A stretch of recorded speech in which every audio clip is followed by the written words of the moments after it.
Salut à toutes et à tous, bienvenue dans A priori, l'émission qui démystifie le milieu juridique et vous aide à trouver votre voie. Je suis Emmanuelle. Et moi, Andréane. Et aujourd'hui, on va discuter de comment trouver son domaine de pratique en droit. On s'entend, c'est un peu difficile. Quand on arrive dans un bac en droit, on a à peu près 3 types d'étudiants. Évidemment, c'est pas des catégories déterminées, mais on a toujours ceux qui vont savoir ce qu'ils veulent faire, qui ont toujours voulu être avocats, qui savaient depuis le début qu'ils voulaient défendre les droits et libertés. On va avoir les autres étudiants qui savent pas trop qu'est-ce qu'ils veulent faire. Ils savent qu'ils veulent être avocats, mais ils savent pas nécessairement le domaine. Et ils vont aimer, par exemple, le droit des affaires. Puis ils vont dire, je me vois faire du corpo. C'est ça que je ferais. Et on a les autres étudiants. Moi. Qui, eux, flottent un peu dans le parcours juridique, sans trop savoir vers où s'orienter, quoi faire. Mais bon, on est en droit.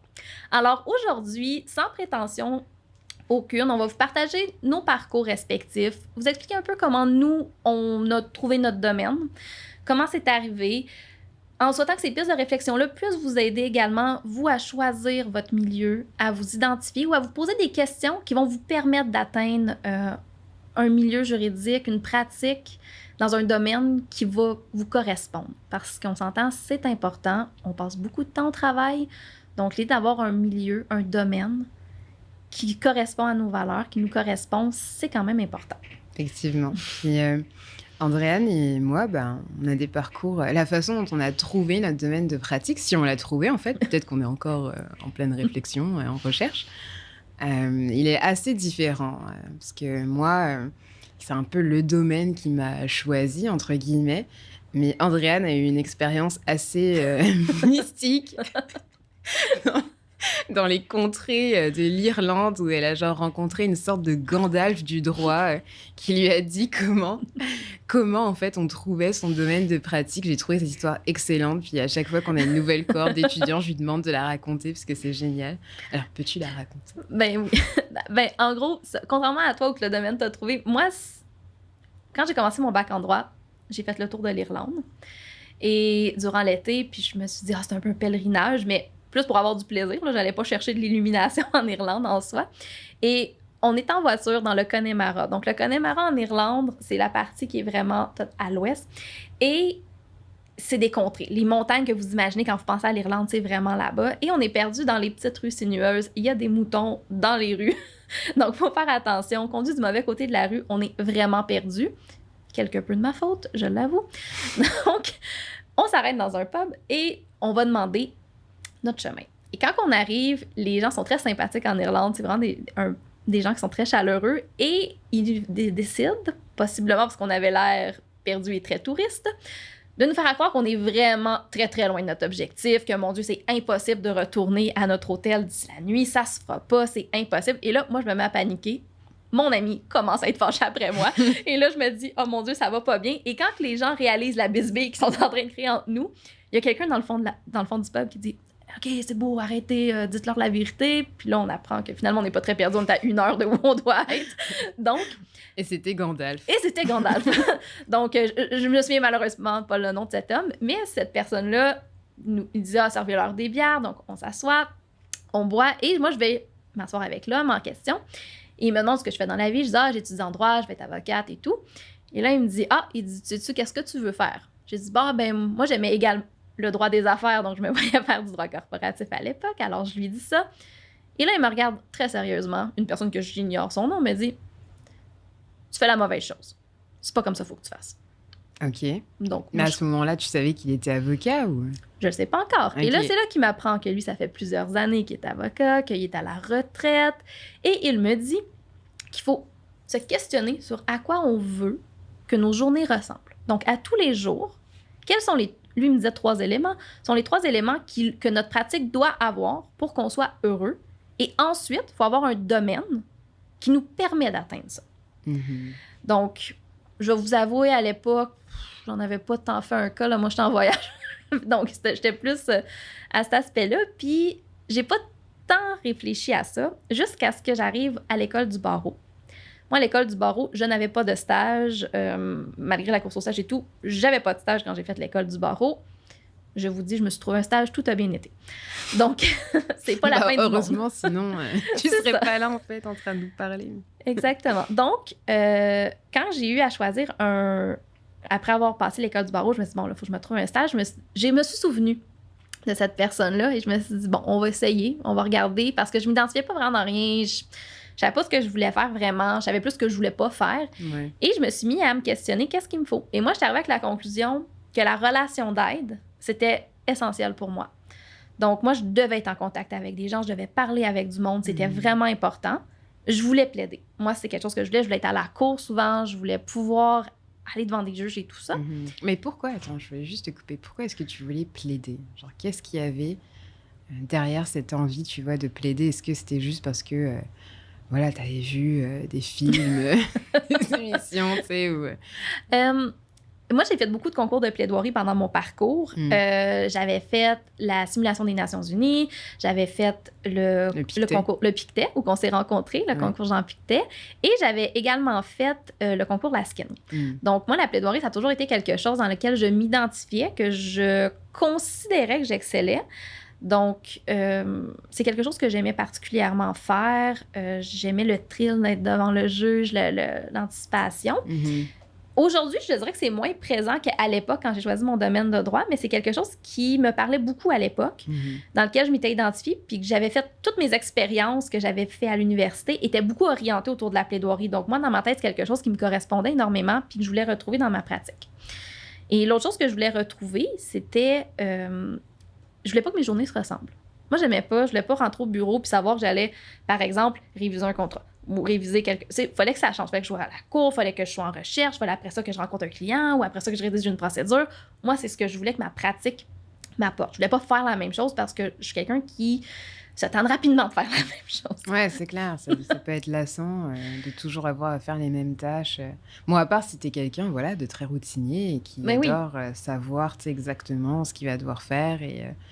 avoir une certaine routine au travail. Tu peux très bien t'épanouir en ayant cette routine-là. Mais bon, pour toi, exactement. C'est pas le cas. Moi, c'était pas le cas. Alors, en me questionnant beaucoup, puis autour de moi, j'avais été beaucoup mis en contact avec plusieurs avocats de différents milieux quand j'avais été adjointe juridique. Donc, ça fait quand même un bon 10 ans que j'évoluais dans un milieu juridique quelconque, que ce soit international ou non, quand moi, j'avais fait mes études en droit.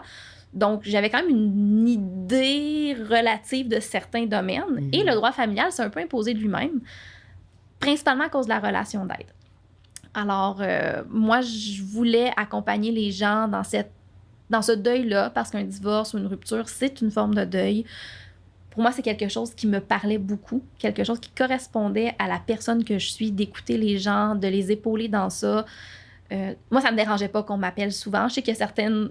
Tu sais, j'ai d'autres confrères en familial que c'est pas du tout ce qu'ils recherchent nécessairement. Là, tu vas dire, moi, je suis pas un psychologue, c'est pas mon travail et tout. Puis c'est correct également. Mais moi, ça me correspondait beaucoup, le familial, pour ça. Et je me suis retrouvée en familial. Puis encore aujourd'hui, faut que j'avoue, c'est un domaine qui me correspond encore énormément, puis que j'aime beaucoup. Puis je pense pas que je me vois faire autre chose nécessairement que du familial, à la limite à court terme. Je reste toujours très ouverte au futur, mais alors contrairement à toi, que ton domaine, c'est comme imposé. Ouais, bah moi, en fait... c'est vrai que je savais pas vraiment quoi faire parce que après mes grosses désillusions par rapport à l'ONU, devenir présidente, tout ça, j'ai lâché l'affaire. Bref. Et ouais, j'ai appliqué pendant mon barreau, en fait, pendant que je faisais le barreau, j'ai appliqué donc dans un petit cabinet et qui faisait vraiment du droit des gens, en fait, qui aidait vraiment les particuliers avec toutes sortes de problèmes. Et vraiment, je pense, 70 voire 80% des dossiers qu'il y avait, c'était du droit du logement. Puis c'était exclusivement vers les locataires. Moi, le droit du logement, à cette époque-là, c'était 5 pages dans le Code civil, tu vois. Genre, je savais pas du tout ce que c'était, mais j'ai fait, d'accord, ok, pas de problème. Tu parles anglais? Oui. Ok. Bref. Donc, ouais, j'ai commencé comme ça. Je me suis rendue à... ce qui maintenant s'appelle le tribunal administratif du logement, mais avant c'était la régie. Et j'ai bien aimé. En fait, j'ai bien aimé le fait d'aider. Donc moi, au final, c'est grâce à l'expérimentation que j'ai un peu trouvé mon domaine. Pas tant en me questionnant sur ce que j'aimais faire et les tâches que j'aimais accomplir. C'est quelque chose qui est venu vraiment après. Bon, après, tout le monde n'a pas un Gandalf dans des contrées européennes qui peuvent te dire comment trouver ton domaine de droit, tu vois. Mais heureusement que maintenant, il y a a priori.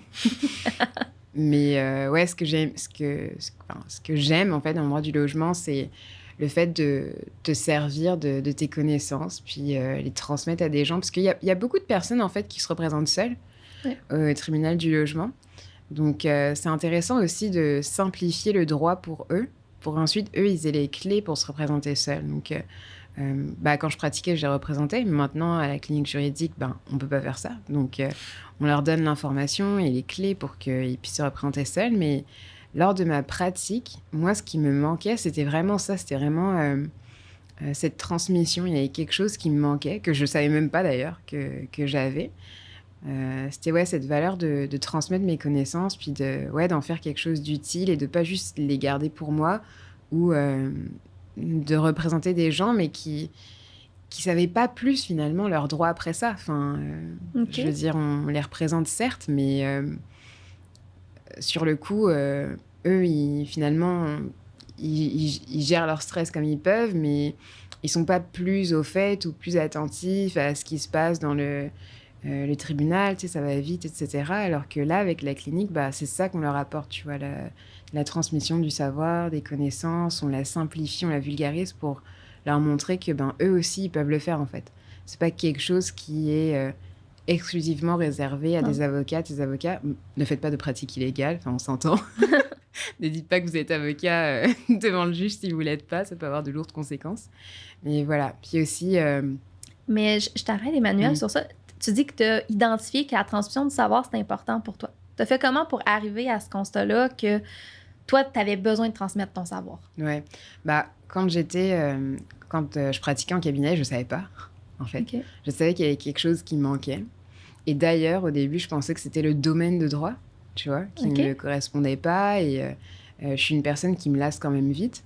Donc, tu vois, je me suis dit, je vais tester l'immigration. Mais je ne savais pas que c'était ça qui me manquait. Mais j'ai eu cette opportunité-là de travailler à la clinique. Et j'avais déjà fait du bénévolat pour une autre clinique, donc la clinique de Saint-Michel. Et j'avais trop aimé, en fait, parler avec des étudiantes et des étudiants qui étaient trop allumés par le droit, qui avaient encore un peu des étoiles dans les yeux par rapport au milieu. Et puis, tu sais, qui ont cette volonté, qui ont cette niaque, qui ont vraiment envie d'aider, de redonner à leur communauté. C'était vraiment inspirant et stimulant, quoi. Donc, c'est là où je me suis rendu compte que j'aimais ça. Mais je pensais pas que quelques mois plus tard, une place allait s'ouvrir à la clinique du Mylène, tu vois. Mais j'ai finalement... c'est comme ça que j'ai trouvé, que j'ai comblé ce vide-là. Mais c'est vraiment en expérimentant que je me suis rendu compte que c'était quelque chose qui était... très, très important pour moi. Mais tu vois, je me suis pas posé les questions... en aval. Ouais, en aval. C'est plus venu après. Okay. Ouais. Mais... Ou en amont. Je mélange tout le temps. Aval ou amont? Honnêtement, je sais pas. Avant. Avant. Je me suis pas posé les questions. On va mettre avant, ça va être plus simple. Je me suis pas posé les questions avant. Je me suis posée après par l'expérimentation. Mais il y a un bon moyen, finalement, de savoir... ce qu'on aime, ce qui nous anime, qui on est. En fait, il faut vraiment réfléchir à qui on est, quelles sont nos valeurs ou nos qualités, nos compétences, et comment est-ce qu'on peut les mettre en œuvre au quotidien. Je pense que ça peut nous donner une idée de comment trouver son domaine de pratique, ou du moins quel emploi ou quel travail, ou qu'est-ce que je veux finalement apporter au monde dans le milieu juridique. Donc voilà. Donc, quel conseil que tu pourrais donner, par exemple, à un étudiant qui veut se poser des questions pour, disons, qui veut les poser avant ou même pendant qu'il est aux études? Ouais. C'est quoi ces questions? Ou un jeune avocat qui veut se poser ces questions-là maintenant, parce que... Ouais, c'est vrai. C'est en début de pratique. Moi, en début de pratique, j'ai répondu à beaucoup de questions. Puis moi, j'ai un peu aussi... J'étais à la clinique juridique du Mylène comme avocate superviseur parce que j'ai réalisé que la pratique privée comblait pas un certain aspect que j'avais besoin qu'il soit comblé pour m'épanouir au niveau professionnel. Donc, moi, c'est un peu comme toi. C'était partagé avec des étudiants un peu l'enseignement à ce niveau-là. C'était pas comblé en pratique privée. Donc, c'est un peu comme ça que je me suis retrouvée à la clinique avec toi parce que vous cherchiez quelqu'un. Ouais, c'est vrai. Donc, mais ouais, peut-être, quand tu vas sur Internet, Tu cherches des listes de valeurs. Puis franchement, il y en a plein des valeurs. Enfin, je sais pas, la puissance, l'authenticité, l'altruisme, l'écoute, la connaissance, la rigueur, la minutie, la perfection. Enfin bref, il n'y a pas de mauvaise ou bonne valeur. Enfin, je veux dire, le mot valeur en soi, il n'est pas connoté négativement. Donc, il peut y avoir que des bonnes valeurs ou des valeurs qui te correspondent. Donc voilà, tu prends ta liste sur Internet, puis il y en a des centaines et des centaines. Donc forcément, il va falloir faire un tri. Et il y a une personne qui m'est très chère qui m'a dit qu'il fallait que je me pose 3 questions pour faire un peu la liste de mes valeurs. Donc réduire cette liste-là à l'essentiel pour pouvoir ensuite savoir qui je suis, tu vois, parce que finalement, un être humain, c'est un peu un ensemble de valeurs et de besoins. Et en sachant qui on est, ben, on trouve forcément ce qu'on veut faire, ce qu'on veut apporter au monde. Bon, c'est très philosophique comme ça. Mais en gros, les 3 questions, c'est... donc, tu prends ta liste, puis tu regardes. La première question, ça va être... ben, est-ce que cette valeur, elle est intrinsèquement belle en soi? Voilà, tu peux dire, ouais, ok, moi... je sais pas, l'humour, c'est une belle valeur, j'adore. C'est sûr que on s'entend que ça va être très subjectif parce que chaque personne, la beauté est très subjective aussi pour chaque personne. Ouais, c'est clair. Peut-être qu'il y a des gens qui trouvent pas que l'humour est beau, mais c'est un peu triste, mais bon, je te juge pas, tu vois. Donc voilà, est-ce que cette valeur est intrinsèquement belle? Deuxième question, est-ce que si je niais cette valeur, si j'allais à l'encontre de cette valeur, est-ce que je ne serais pas moi-même? Et la troisième question, c'est si j'honore cette valeur, donc d'humour, est-ce que je serais complètement moi-même? Si tu réponds oui aux 3 questions, ça veut dire que c'est une valeur à toi. Voilà. Si tu réponds non à une seule des questions, c'est pas une valeur à toi. Tu passes à autre chose et tu en trouves une autre. Puis la beauté aussi d'identifier ses valeurs, c'est que ça nous permet aussi d'évoluer dans un milieu qui correspond à nos valeurs, de s'associer avec des gens qui ont les mêmes valeurs que nous, parce que rapidement... Moi, j'ai eu l'opportunité de travailler avec des gens avec qui je me suis entendue à merveille, avec qui le courant passait, puis j'étais alignée sur leur façon de faire du droit. J'ai aussi travaillé avec des gens avec lesquels ça collait moins. Et ces milieux-là, je vais rapidement réaliser que j'étais moins à l'aise dans ces milieux-là. Je trouvais ça plus difficile aller au travail. Je trouvais ça...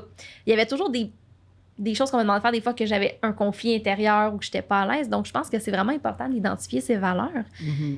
Et au-delà de ça, moi, si je peux donner un conseil que moi, j'avais eu, on m'avait posé la question pour identifier, tu sais, je vous ai tantôt, bon, les 3 choses qu'on veut que à quoi notre journée va ressembler.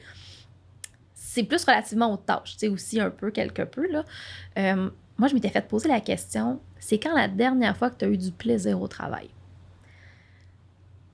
Et là, je m'étais arrêtée du plaisir, là. Tu sais, que j'allais au travail, puis que j'aimais ça, puis que j'étais motivée, puis c'est comme si j'allais jouer, là, quasiment. Ouais. Genre, tu te réveilles avant ton réveil, quoi. Oui, c'est ça. Tellement t'as hâte. Alors, ça a été vraiment une bonne question qui m'avait pris La première chose qui s'était imposée à mon esprit, c'était quand j'étais monitrice de natation à l'époque. Donc, on s'entend que c'est pas du tout relié au droit. Puis, il fallait quand même le faire. Tu sais, je rentrais dans l'eau à 7 heures le matin, là. C'était quand même... fallait le faire, mais j'avais réalisé que ce que j'avais aimé de cette période-là, c'est la convivialité avec les autres moniteurs. Comment on avait du plaisir à travailler ensemble, à s'épauler dans nos différents groupes. Comment j'aimais enseigner aux enfants, que j'aimais jouer avec eux, que j'aimais leur montrer comment nager. Et ça m'a frappé que moi, j'aime les milieux de travail où que je peux avoir de la collaboration, où que j'aime mes collègues, où que je peux parler avec eux, où que je peux avoir du plaisir avec eux. Donc, moi, ça, c'est un critère qui était important. Ouais. Donc, c'est sûr que travailler seul, pour moi, c'était pas vraiment une option qui s'est présentée parce que si j'aime être avec des gens, être seule, je vais éventuellement pas être heureuse ou je vais arriver à un moment où je vais bloquer puis je vais me dire « Ah, pourquoi ça marche pas? » Ouais. Bah, Donc, tu vois, toi, la convivialité, c'est une de tes valeurs. Mais la solitude, c'est une valeur aussi. Également. Ça peut être bien. Non, mais c'est vrai, il y a des gens, moi, je connais des personnes qui sont pas à l'aise de travailler en équipe, qui n'aiment pas ça quand les autres travaillent ou ils ont de la misère à déléguer. Donc, eux, sont mieux quand ils sont seuls. Mais il faut l'identifier parce qu'en l'identifiant, ça nous permet de se positionner au bon endroit puis éviter des inconforts puis d'être pris un peu dans un endroit où on n'est pas bien. Mais ça se peut, comme tu dis, que ça va être par l'expérience. Des fois, on essaie quelque chose puis je pense qu'on est un peu d'accord sur ça. Faut se donner le droit de réaliser « Hey, ça me convient pas, je peux changer. » Ah ouais, c'est clair. Donnez-vous le droit de changer. En fait, si on est jeune, même en étant moins jeune, je veux dire, on a le droit d'expérimenter et de changer à partir du moment où où ça ne nous convient plus. Enfin, il ne faut pas se dire, je suis là-dedans, donc maintenant, je dois rester. Je veux dire, ton présent n'est pas une fatalité. Puis tu as une expression que tu utilises beaucoup, que moi j'aime, on a plusieurs vies. Ah ouais, totalement. Bon, après, j'ai pas 55 ans. Enfin, tu vois, j'ai pas eu plusieurs vies encore. Mais pour moi, on a totalement plusieurs vies. Enfin, on peut faire, il y a tellement de choses. Enfin, on peut tout faire.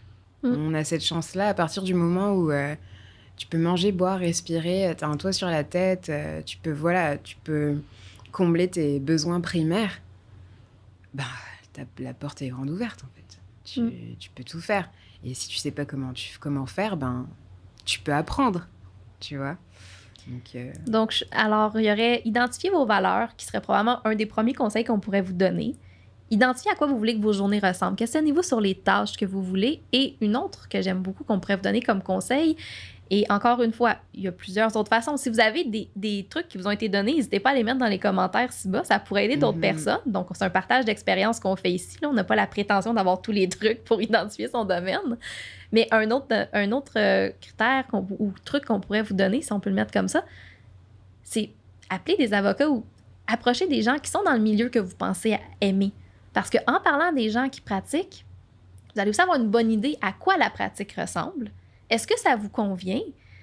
Donc, je pense que les expériences aussi de stage, c'est une excellente opportunité. Par exemple, à la clinique juridique, les étudiants touchent à plusieurs domaines de droit.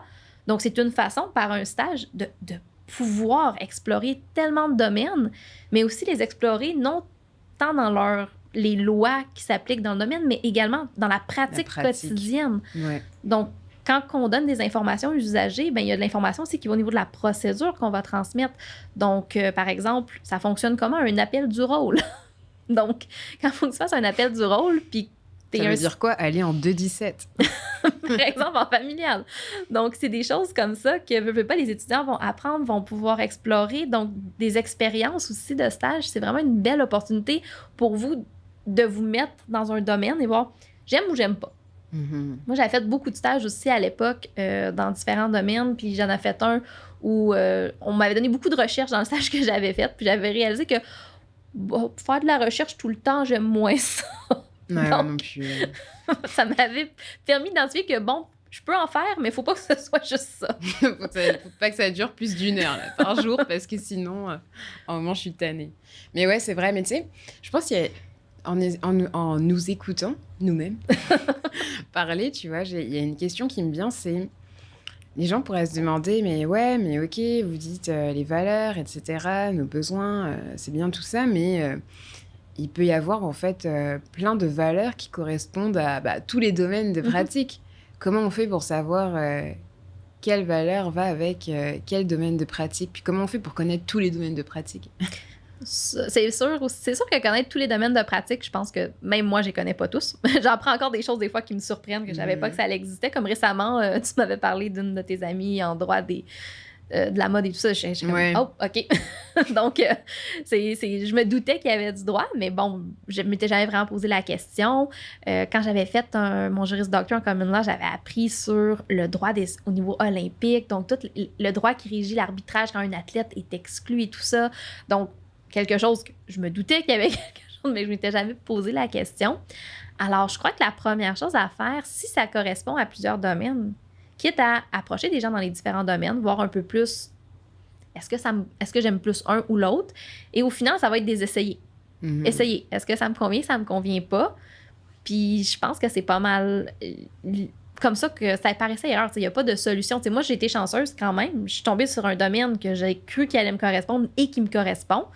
Je sais que c'est pas tout le monde qui a cette chance-là non plus. Donc, ça peut arriver. Mais je pense que la base, ça va être d'explorer, d'essayer et d'appeler. Moi, je pense vraiment que parler avec les gens, c'est important. Puis, tu sais, bon, les avocats en général, pas tous, mais on aime quand même parler. Donc, je pense qu'approcher les gens, ça va leur faire plaisir de partager des expériences. Par rapport à ça. Puis à la limite, si vous appelez des gens qui font quelque chose qui vous intéresse puis qui vous disent non, ben vous ont dit non. C'est ça tout. Ça n'a jamais tué personne un non. À moins que je ne sois pas au courant. Ouais, mais ouais, au pire, un non, franchement, je veux dire, toutes les portes que je me suis prises, c'est pas grave. Enfin, tu vois, tu passes à autre chose, puis c'est tout. Il n'y a pas mort d'homme. Pas mort de femme non plus. En tout cas, Non. bref. Mais dernière chose, je pensais au fait, tu vois, parce on veut vraiment sortir des cases. Et je pensais au fait que, tu vois, on dit telle valeur va avec tel domaine de pratique. Mais en fait, c'est pas complètement vrai. On peut aussi connaître le domaine dans lequel on veut pratiquer, mais que la façon dont les personnes le pratiquent sont pas nécessairement, nous correspondent pas forcément, tu vois, sont pas forcément nous.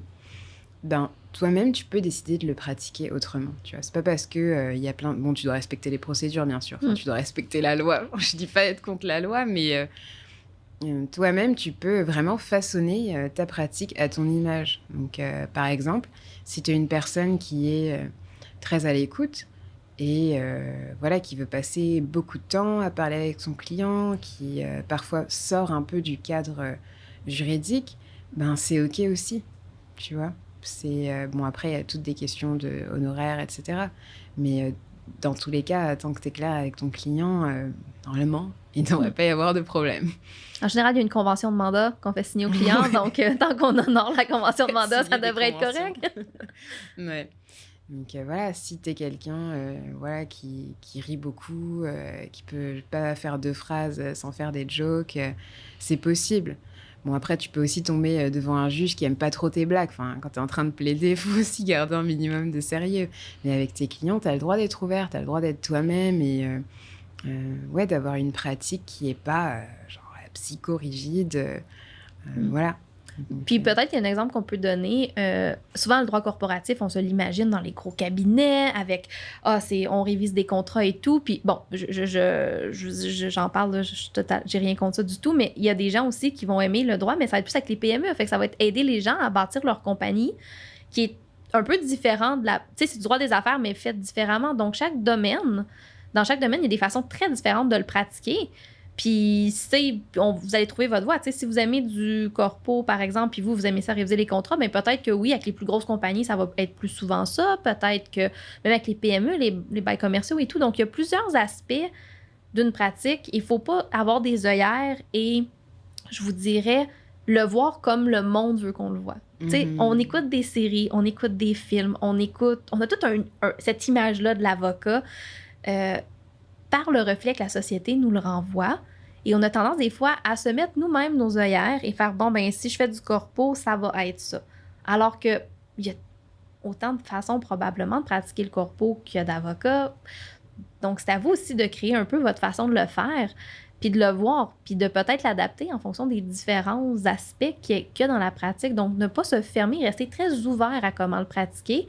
Moi, par exemple, en droit familial, bon, on pourrait penser qu'on fait des divorces, puis c'est ça, puis j'ai réalisé la panoplie de services qui existent, de lignes téléphoniques, d'aides, des différents aspects du domaine qui sont présents. Et c'était loin de juste être « je fais des divorces », mais ça pourrait être aussi « je fais des divorces », si c'est ça que vous aimez. Donc, il y a autant de façons de faire ça. Il y avait aussi la représentation au niveau des enfants que j'ignorais qu'il y avait à l'époque. Donc, on apprend aussi dans le domaine. En étant plongé dans le domaine, on découvre aussi les possibilités que ce domaine-là nous offre. Ouais. Donc, je pense, comme tu l'as si bien dit, on peut aussi adapter un domaine à qui on est, mais pour ça, il faut savoir qui on est. Exactement. Donc, on en revient aux valeurs, aux besoins. Alors, je pense que si on peut vous donner des conseils, si on peut les résumer rapidement, peut-être pour vous, là, parce qu'on a parlé quand même longtemps. Donc, identifiez vos valeurs, qui vous êtes. Identifiez les tâches que vous aimez faire dans une journée afin d'identifier à quoi vous voulez que vos journées ressemblent. Donc ça, je pense que c'est un autre aspect important. Contactez des gens qui sont dans le domaine, faites vos explorations et le quatrièmement, je pense que ce serait essayer. Ouais, expérimenter. Donc, fermez aucune porte. Répondez à toutes les opportunités. Au pire, si vous n'aimez pas, ben maintenant, vous savez que vous n'aimez pas. C'est donc, ça. Savoir ce qu'on n'aime pas, c'est très bien aussi pour restreindre la liste et trouver notre voie, finalement. Donc, voilà, je pense que ça complète. Ça complète l'épisode d'aujourd'hui. Alors, on va se retrouver mercredi prochain avec un autre épisode. Merci. En attendant, si vous avez aimé, mettez-nous un thumbs up. N'hésitez pas à nous écrire en commentaire. On adore vous lire. On essaie de répondre à tout le monde.